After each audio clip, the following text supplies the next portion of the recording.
Hello children, welcome to the next class. In the previous class we have learned about the specific heat. As it has already been explained, specific heat is the amount of heat required to raise the temperature of a substance. Now it depends basically on the nature of the substance, as we already have learnt. Now specific heat gives us an idea of how fast or slow the object gets heated up or cooled. For example, take the example of water. To heat 1 gram of water by 1 degree centigrade, we need to supply 1 calorie of heat. Already I have shown it to you in the table. But if you take some other substance like lead, to heat 1 gram of lead and increase its temperature by 1 degree centigrade, we need only 0.031 calories. Which means if you supply 1 gram of lead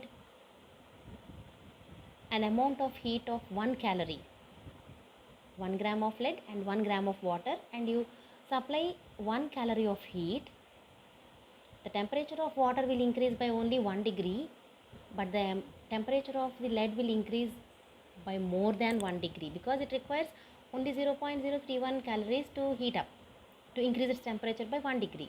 అర్థమవుతుందా? 1 calorie of heat వాటర్కి leadకి 1 gram తీసుకుని రెండిటికి 1 calorie of heat ఇచ్చినప్పుడు water temperature 1 degree మాత్రమే పెరుగుతుంది, కానీ lead temperature ఇంకా ఎక్కువ పెరుగుతుంది, అంటే ఫాస్ట్గా హీట్ అవుతుంది, ఎందుకంటే దాని స్పెసిఫిక్ హీట్ తక్కువ కాబట్టి. In the previous class we have seen the formula S is equal to Q by delta T, which means S is inversely proportional to delta T. The temperature raise is inversely proportional to the specific heat, which means specific heat is more, the raise in temperature will be less, and specific heat is less, the raise in temperature will be more. Okay. So here you can see a substance with higher specific heat gets heated up slowly, that is the rate of change in temperature will be less. Similarly, it gets cooled also slowly. So the same thing, you have to supply heat to increase the temperature of a substance, and you have to remove heat to decrease the temperature of a substance. So to cool a substance, we need to remove heat, and the substance with more specific heat cools slowly, ఎందుకంటే దాని నుంచి temperature heat బయటకు వచ్చేది కూడా ఎక్కువ ఉంటుంది, స్లోగా వస్తుంది. ఎక్కువ స్పెసిఫిక్ హీట్ ఉన్న సబ్స్టెన్స్ నెమ్మదిగా చల్లారుతుంది, ఎక్కువ స్పెసిఫిక్ హీట్ ఉన్న సబ్స్టెన్స్ నెమ్మదిగా వేడెక్కుతుంది. So this makes water act as heat storehouses of earth. వాటర్కి ఒక ప్రత్యేకమైన ప్రాపర్టీని ఇస్తుంది స్పెసిఫిక్ హీట్, ఎందుకంటే త్వరగా వేడెక్కదు. మీరు ఎప్పుడైనా గమనించారా? ఎంత హాట్ సమ్మర్లో మనం బీచ్కి వెళ్ళినా కానీ సీ వాటర్ ఎప్పుడు కూడా చల్లగానే ఉంటాయి, ఎందుకంటే 1 గ్రామ్ వాటర్ 1 డిగ్రీ సెంటిగ్రేడ్ పెంచాలి అంటే 1 calorie ఆఫ్ హీట్ ఇవ్వాలి మనం. సీ వాటర్ అంటే సముద్రంలో ఎన్ని గ్రామ్స్ ఆఫ్ వాటర్ ఉన్నాయో ఒకసారి ఊహించండి. వాటంతటి టెంపరేచర్ 1 degree పెంచాలి అంటే ఎంత హీట్ ఇవ్వాలి? అంత హీట్ అబ్జర్వ్ చేసుకున్నా కూడా దాని టెంపరేచర్ 1 degree పెరగకపోవచ్చు. అందుకే ఎంత హాట్ సమ్మర్లో కూడా బీచ్లో వాటర్ ఎప్పుడు కూడా కూల్గా ఉంటాయి. ఓకే. సో దీనివల్ల ఏమవుతుందంటే సన్ నుంచి వచ్చే హీట్ అంతా కూడా సీ వాటర్ అనేది అబ్జర్వ్ చేసుకుని it stores the heat for earth. ఇప్పుడు ఇదే మనం సీ బ్రీజ్, ల్యాండ్ బ్రీజ్ అని చదువుకున్నాం 7th క్లాస్లో. ఓకే. ఈ స్పెసిఫిక్ హీట్ అనే కాన్సెప్ట్ అక్కడ యూజ్ చేయొచ్చు. Okay.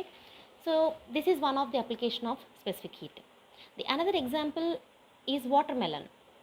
So even in hot summer మనకు తెలుసు, ఎంత వేడిగా ఉన్నా కానీ మీరు ఎంత ఎండలోంచి పుచ్చకాయ కొనుక్కొని తెచ్చినా కానీ లోపల కొయ్యంగానే మాత్రం లోపల రెడ్ కలర్ మాస్ అంతా కూడా చాలా చల్లగా ఉంటుంది. ఎందుకు ఉంటుంది అలాగా? Because it has almost 95% of water. దాని స్పెసిఫిక్ హీట్ ఎక్కువ కాబట్టి అది త్వరగా వేడెక్కదు, చల్లగా ఉంటుంది. అలాగే samosa is another example. We all know it may seem cooler from outside but the curry inside remains hot. చాలాసార్లు మనకి ఎక్స్పీరియన్స్ కదా. పైన చల్లగానే ఉందనుకుని తినేయడానికి దాన్ని ఇలా విరిచేటప్పటికి లోపలంతా కూడా వేడిగా ఉంటుంది. Okay, now let us come to the very important topic in this chapter, which is method of mixtures. So what is going to happen when you mix two liquids at two different temperatures? What is going to happen? Let us see. So జనరల్గా స్నానం చేసినప్పుడు చలికాలంలో very common experience, వేడి నీళ్ళు పెట్టుకుంటాం, బకెట్లో half వరకు చల్లనీళ్ళు నింపుతాం, ఒక 2-3 మగ్గులు వేడి నీళ్ళు వేసుకునేటప్పటికి మనం స్నానం చేయగలిగిన టెంపరేచర్కి వస్తాయి వాటర్. అవునా? అక్కడ ఏమవుతుంది, చల్లటి నీళ్ళల్లో వేడి నీళ్ళు కలపంగానే hot water has more heat energy, ఎక్కువ హీట్ ఉంటుంది. ఆ హీట్ అంతా కూడా థర్మల్ ఈక్విలిబ్రియం కాన్సెప్ట్ ద్వారా ఈ కోల్డ్ వాటర్లోకి వస్తుంది. అదే కదా థర్మల్ ఈక్విలిబ్రియం. 2 డిఫరెంట్ బాడీస్ని, 2 డిఫరెంట్ టెంపరేచర్స్ దగ్గర ఉన్న బాడీస్ని థర్మల్ కాంటాక్ట్లో పెడితే హాటర్ బాడీ నుంచి హీట్ కోల్డర్ బాడీకి వస్తుంది.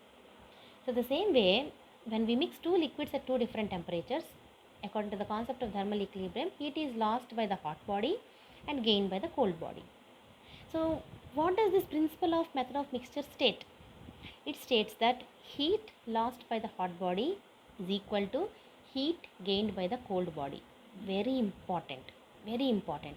Heat lost by the hot body is equal to heat gained by the cold body. Let us see an example here. So I shall go through quickly because this is simple derivation.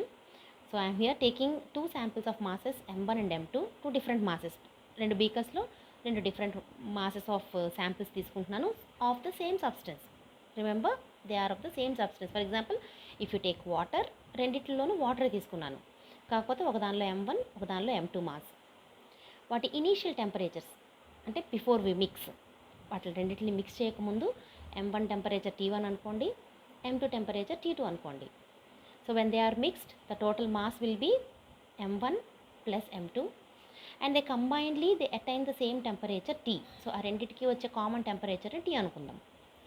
If suppose T1 is greater than T2, suppose mass m1 ఇనీషియల్గా వేడిగా ఉంది, T1 greater than T2 అయినప్పుడు this mass m1 is going to lose heat. అంతే కదా? అంటే ఏమవుతుంది, m1 అనేది చల్లగా అవుతుంది, m2 అనేది వేడిగా అవుతుంది. Okay, so mass m1 loses heat and what will be the change in temperature? T1 minus T, ఎందుకంటే T1 నుంచి Tకి తగ్గుతుంది కాబట్టి. m2 gains heat, change in temperature is T minus T2. ఎందుకు? T2 నుంచి Tకి పెరుగుతుంది, చేంజ్ ఇన్ టెంపరేచర్ T పెద్దది కాబట్టి T minus T2 చేసాం. The amount of heat lost by mass m1, amount of హీట్ని మనం ఇక్కడ Q1తో రిప్రజెంట్ చేస్తున్నాం. Q1 is equal to m1 S delta T. Already in the previous class నేను చెప్పాను, ఈ ఫార్ములా గుర్తుంది కదా. Q is equals to MS delta T, m1 S delta T, where S is the specific heat. So రెండు ఒకటే mass కాబట్టి రెండింటికి ఒకటే స్పెసిఫిక్ హీట్ తీసుకుంటాము, m1 S delta T. Q1 is equals to m1 S, ఈ delta T అంటే change in temperature T1 minus T. Similarly, the amount of heat gained by mass m2, Q2 is equal to m2 S delta T. చూడండి, I'm using the same specific heat, ఎందుకంటే రెండు masses మనం same substance తీసుకున్నాం, so same specific heat ఉంటుంది. Q2 is equal to m2 S T minus T2. According to the principle of method of mixtures, కొంచెం ఫాస్ట్గా వెళ్తాను ఎందుకంటే ఇది సింపుల్ మ్యాథమెటికల్ డెరివేషన్ కాబట్టి. మెథడ్ ఆఫ్ మిక్స్చర్స్ ప్రిన్సిపల్ ప్రకారం ఏంటి? Heat lost by the hot body is equal to heat gained by the cold body. So Q1 is equal to Q2. రెండింటిని equate చేయండి, ఎక్స్పాండ్, రీఅరేంజ్ ద టర్మ్స్. చూడండి, T1 T2 ఒక పక్కకు తీసుకొచ్చాను, T ఉన్న terms రెండు ఒక పక్కకు తీసుకొచ్చాను. So finally I get the final temperature T as m1 T1 plus m2 T2 by m1 plus m2.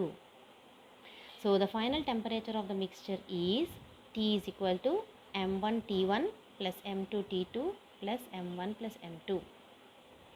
Okay, so this formula is very important, and this formula can be used only if you are taking both the masses of the same substance.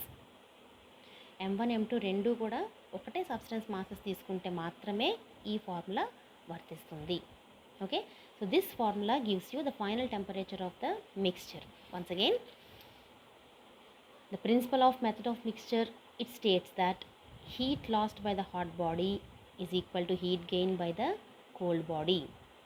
And if you take two different masses m1 and m2 with two different temperatures T1 and T2, the final temperature of the mixture of these masses is given by T is equals to m1 T1 plus m2 T2 by m1 plus m2. Okay children, now I will post a worksheet just on this principle of method of mixtures. I'll give you some problems, try to solve them out. Okay, see you in the next class.